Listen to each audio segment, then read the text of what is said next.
আসসালামু আলাইকুম। Primary job math সমাধান আমরা 34 নাম্বারটা এখন সমাধান দেব।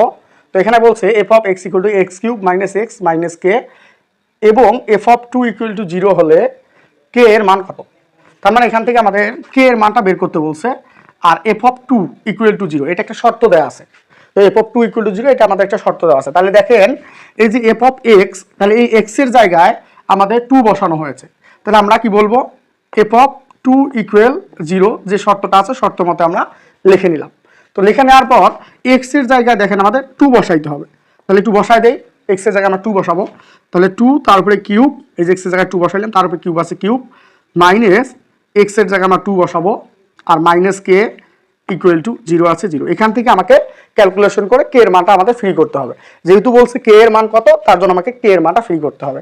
তাহলে দেখেন 2 উপরে কিউব করেন হয় 8, আর মাইনাস এখানে 2 আছে থাকলো, এক্স এর জায়গায় যে 2 বসায় দিয়েছি, আর এই মাইনাস কেটা যেহেতু আমাদের কে এর মানটা ফ্রি করতে হবে, তাহলে মাইনাস কেটা ওই সমান সমানে ওই দিকে গেলে প্লাস কে হয়ে গেল। তো এখানে দেখেন আমাদের 6 থাকতেছে, আর এখানে আমাদের কে থাকতেছে, মানে কে ইকুয়াল টু 6।